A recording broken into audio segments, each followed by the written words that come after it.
All right, guys, welcome to lecture number 6 and perhaps number 7 of our Pauline epistles. The reason I say that is this may take 2 lectures, and I would encourage you to take your notes and open to 6 Degrees of Separation. If you don't have it, you can just you can follow along and write it, but in the notes it's called 6 Degrees of Separation. I have somewhere around here about, I'd say, 10,000 books. That's the summary of the number of books I've owned and purchased over the course of 30 years. I'm sure that's the case. But it all started with one book for me. I got saved, and my pastor, Clarence, gave me a Scofield Chain Reference 1917 edition Bible. And that's what it started with for me. It didn't start easily. It started my journey that's brought me here. It started the journey that brought me to this moment. More specifically, as I got saved, I understood that there was a radical transformation that had taken place in my life. I didn't understand it. I'm in my mid-50s now. I still don't understand it. But I understood that I was done being religious. I understood that I was done trying to earn God's favor, that what Christ did on the cross for me, what Jesus did on the cross for me was enough. That he did for me what I couldn't do for myself. This became a radical change in me, and for many of you as well, I'm sure. In that I had spent so much time trying to be good enough for a false god named Allah. I had tried so hard and so long to be smart enough, pretty enough, yada yada. I couldn't. I just couldn't. I couldn't make it. It started a journey for me of curiosity, and that's where we begin on 6 Degrees of Separation. When I talk about doing apologetics, it's both offense and defense. Apologetics is defending what you believe. 1 Peter 3:15. It's giving a reason for the hope that's in me. But it's both offense and defense in that it attacks lies about Christianity and defends what's true. And when I begin in, say, a community college, a state school, where I do these things called the Lion's Den, when I do those events, I often begin by hitting something that I think is fundamentally revolutionary, and that is I'm not religious, not in any way. As a matter of fact, it's offensive to me to call Christianity a religion. If you'll notice, that I put apologists and polemicists, you defend what is truth and you attack what is lie, and sometimes you have to do both at the same moment. But what is the essence of Christianity? Christianity is not a religion. I've listed for you some 10 absolute facts that make Christianity what it is. But let me take it further, if it's okay. A religion is a set of rules, rites, rituals, things you do, say, act upon to get your God to love you or to get your gods to quit hating you. And everything that Jesus Christ did flipped that on its ear. As a matter of fact, everything that Jesus Christ did inverted the religious impulse. And when I say that absolutely and fundamentally understanding that it confuses most people. It just does. What are you talking about? Christians pray, other groups pray. Christians read their Bible, they read their books. They go to church, they go to temples. Okay. But the reason we do what we do is profoundly different. The end result of what we do changes us profoundly. It's not religious talk. This is not a guy going, hey, I'm not religious. It's absolutely the fundamental fact of Christianity. If you'll notice, Christianity reduced to rules becomes legalism. Legalism. When Christianity is reduced to rules, you are trying to earn the favor of a God who already loves you. One of the foundational facts of Christianity is this: God knows the absolute worst thing about you, yet he still loves you completely. There are no strings attached to God's love. I believe in holiness. I do what I do. I believe in holiness. I hate legalism. And anybody who's ever heard me speak anywhere has heard me hit this pretty hard. I love holiness, but I avoid legalism. Here's why. If somebody wants you to be holy, they want you to be more like Jesus. If somebody wants you to be a legalist, well, legalists always want you to look more like them. You have to dress like them, talk like them, act like them, be like them, smell like them, or you're not as holy as they are. They are their own standard for what is right and righteous. Which is why, under point D, it's dangerous. Legalism tries to put us all in the same box, make us look the same way, talk the same way. It's the reason I dress the way I do. I don't want anybody to be disappointed, but I do like it when they're surprised. And I like it because they're surprised from what their expectation was. Here's a guy with 5 degrees, here's a guy with a PhD. He's supposed to look a certain way. No, I don't. I love tradition. I hate traditionalism. There's a massive difference. Tradition is the living faith of dead men. It's what we pass down based on principle. But traditionalism is the dead faith of living men. Traditionalism says, well, we've never done it that way before. It's got to be lockstep. No, nothing has to be lockstep. I do what I do because I follow my Father. Again, there's a profound difference.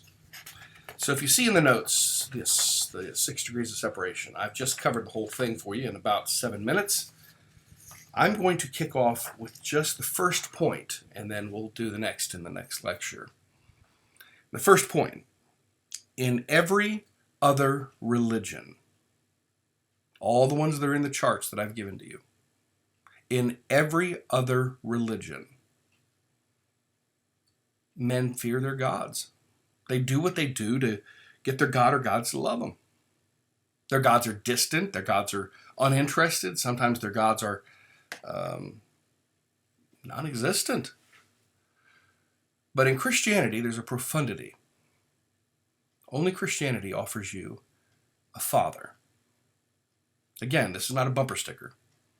It is a massive thing. He didn't just save you to forgive you. God did not just save you to get you ready for heaven or to give you what we used to joke about, fire insurance. He saved you, and at that moment, the moment that you accepted what he did for you and believed in your heart that Christ is Lord, confessed your sin, and said, I repent, I throw myself on the mercy of the court, at that absolute moment, he became your father. You entered into a relationship with him whereby he is father and you're his child. You're not just his creation. You are now his child.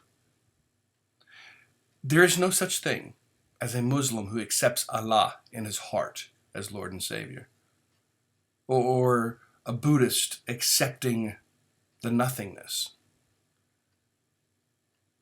Jesus didn't point us. The Father didn't point us to a system. He pointed us to himself. It's a massive difference. I became a child of my Father. And that also means that I'm joined with and united to my brothers and my sisters. I became part of a family. And if we are children of the Father does certain things to us and for us as his kids. a massive difference. I often point out when somebody goes, well, you all worship the same God. I'm sorry?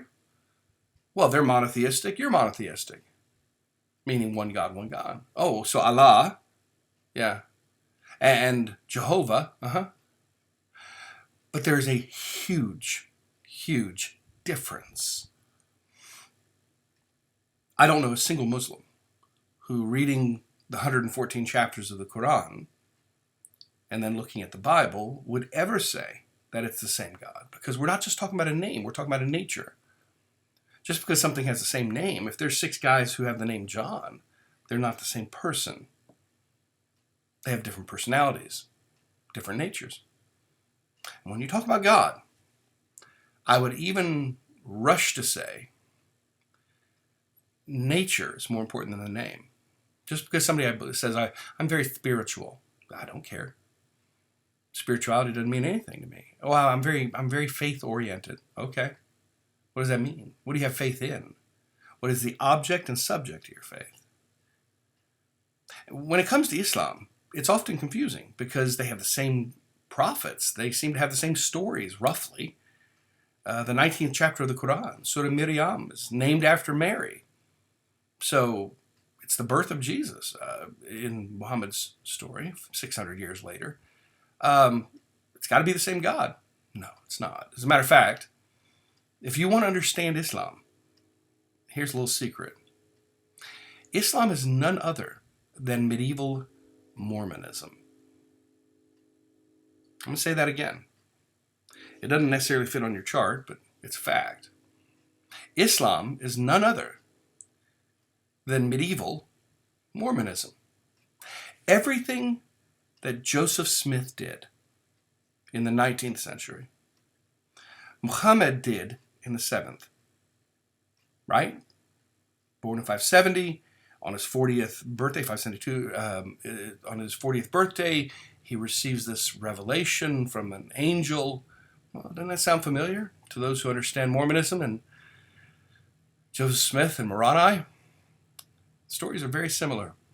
Both of them, both Joseph Smith and Muhammad, believed that all true religion was dead when they came along. And that Christianity had the truth and messed it up. Judaism before them and messed it up. And that they were now here to fix it. Both of them believed that they were the final prophet. Both of them that believed that Jesus was a prophet, but not the best prophet. And that in fact, Jesus spoke of the coming of their prophet. In the 60th chapter of the Quran, it speaks to this issue.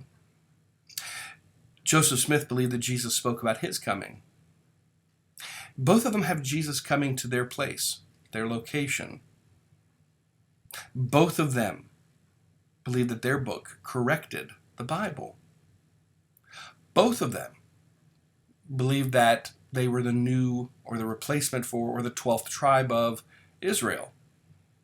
The Mormons believe they're the final tribe of Israel, and the Muslims believe they were the tribe of Ishmael, so that they could get 2/3 of the inheritance. Both of them believe that women will spend eternity as sexual slaves. The Huris, the virgins.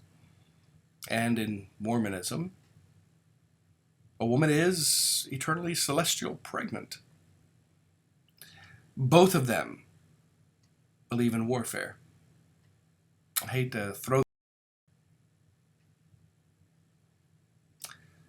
September the 11th, 1857. Mount Meadow Massacre. When the Mormons slaughtered those who refused to convert. I would say that the nature of the gods are massively different. We believe that God is all loving, all caring, and that he died for the world. It's not convert or be conquered. He doesn't choose for anybody to go to hell, but he allows it. When we come back together, we're about 15 minutes in. When we come back together, we'll cover 5, the final 5 degrees of separation. But the first one is the most prominent and the most important. That is, every other religion, you have a god or gods, whether his name is Ahura Mazda in Zoroastrianism or whatever. His or the God, is not intimate. Only in Christianity are you given intimacy with the Father. I'm not religious. I'm a child of my Father. Continue along this thought. Maybe list, if you will, the assignment that I'm giving you for this week is mark it down. Give me one of the comparisons between Mormonism and Islam. Just give me one. That's all I need. See you next lecture.